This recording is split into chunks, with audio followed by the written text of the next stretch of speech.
Siap, Bang, Bu. Citra, saya permisi dulu. Ucap Bejo sambil tersenyum manis lalu terus berjalan keluar dari dalam rumah menuju motornya yang terparkir di samping mobil Pajero Sport. Jo, tunggu! Teriak Bu Lilis yang langsung menghampiri Bejo yang sudah berada di atas motornya. Jo, maafkan perkataan dari pacar Citra ya. Ibu tidak menyangka kalau dia akan berkata kasar seperti itu. Lanjut Lilis dengan wajah masamnya.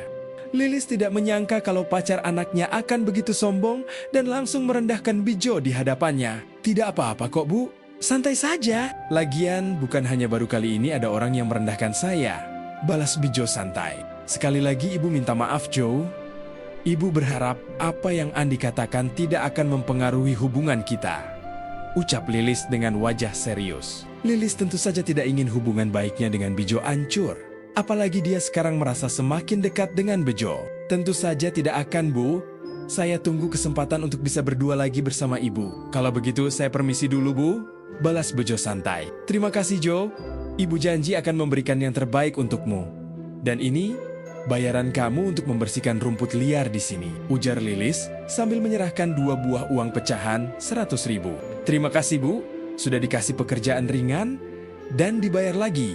Balas Bejo sambil menerima uang dari Bu Lilis. Setelah menerima uang dari Bu Lilis, Bejo segera mengendarai motornya menuju desa. Sepanjang perjalanan, kata-kata Andi yang merendahkan terus terngiang di telinganya. Namun, bukannya marah, Bejo justru semakin bertekad untuk membuktikan bahwa ia bisa lebih sukses dari Andi. Setelah setengah jam berkendara dan hampir tiba di desanya, Bejo mampir ke minimarket. Di sana, ia membeli berbagai cemilan dan beberapa es krim untuk Adam.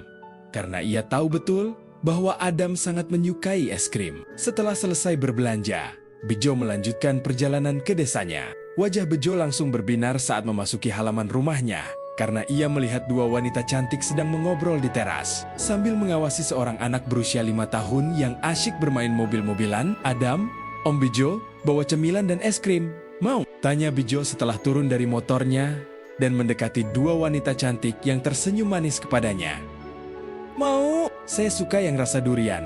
Balas Adam dengan antusias sambil berlari mendekati Bejo. Adam, pelan-pelan saja sayang, tegur Dinda. Jo, kamu pergi tanpa bilang-bilang sama Mbak? Dan HP kamu dimatikan lagi. Sofi sudah menunggu hampir setengah jam loh. Untung Mbak kenal Sofi. Kalau bukan dia, Mbak tidak akan menunggu. Lanjut Dinda dengan senyum masam. Maaf Mbak, tadi HP saya matikan karena sedang membersihkan rumput di rumah Bu Lilis yang di kota. Sofi, aku mandi dulu ya. Badanku sudah bau keringat. Kamu makan cemilan dan es krim dulu bersama Adam dan Mbak Dinda. Ujar Bejo sambil tersenyum manis. Lalu berjalan masuk ke dalam rumah.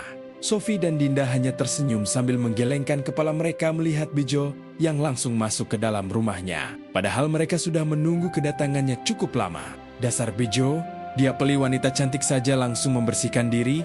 Biasanya saja tidak pernah mandi. Sofi, kamu harus sabar-sabar jika menjadi pacar Bejo, karena Bejo orangnya sedikit absurd. Ucap Dinda sambil tersenyum penuh arti. Dinda sangat yakin kalau keponakan dari sahabatnya itu menyukai Bejo. Karena bagaimanapun tidak mungkin wanita secantik Sofi mau datang ke rumah seorang pria jika tidak menyukainya. Walaupun Dinda tahu Sofi menyukai Bejo, namun tidak ada sedikit pun rasa cemburu terlintas di benaknya. Karena selain dia yang masih memiliki suami, Dinda merasa hubungannya dengan Bejo sekarang sudah lebih dari cukup. Mbak Dinda bisa saja. Balas Sofi sambil tersipu malu. Hehehe, Mbak juga pernah muda Sofi? Ya sudah, karena Bejo sudah pulang, Mbak sama Adam pulang terlebih dahulu. Bilang sama Bejo, kalau Adam bawa 3 es krim dan beberapa cemilan. Ucap Dinda sambil tersenyum manis kepada Sofi. Siap Mbak, nanti Sofi bilang sama Bejo. Balas Sofi sambil dengan senyum manisnya. Setelah kepergian Dinda dan anaknya, Sofi pun langsung masuk ke dalam rumah Bejo sambil membawa cemilan yang Bejo beli. Sayang, kok kamu di sini? Di mana Mbak Dinda dan Adam? Tanya Bejo yang baru selesai mandi dan masih hanya mengenakan handuk yang melilit pinggangnya. Ma Dinda pulang sayang, katanya mau menidurkan Adam. Balas Sofi sambil menelan ludah. Sofi tidak menyangka kalau tubuh Bejo sangat bagus. Bahkan Bejo memiliki bentuk tubuh atletis dengan perut berotot. Walaupun kulit Bejo tidak seputih para pemuda di kota, tetapi bagi Sofi kulit hitam manisnya membuat Bejo semakin terlihat jantan. Ya sudah, aku pakai baju dulu ya. Aku takut kalau kamu terlalu lama melihatku seperti ini nanti kamu akan memakanku.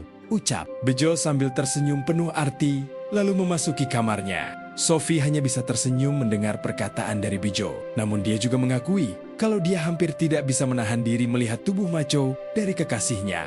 Sedangkan Bijo, ia langsung memakai pakaian terbaik yang dia punya. Dia merasa harus berpenampilan sebaik mungkin untuk kekasihnya. Setelah selesai berpakaian dan berniat untuk keluar, mata Bejo melirik ke arah ginseng miliknya yang kini terlihat sedikit lebih besar dari saat pertama dia dapatkan. Sepertinya aku harus bertanya kepada Sophie, kemana aku harus menjual ginseng ini? Aku yakin Sophie pasti tahu tempat yang mau membeli mahal ginsengku, batin Bijo sambil mengambil toples berisi ginseng miliknya dan langsung membawanya keluar kamar. Sayang, apakah itu ginseng? Tanya Sophie sambil terus menatap toples di tangan Bijo dengan wajah serius. Sophie begitu terkejut melihat Bijo membawa toples berisi ginseng.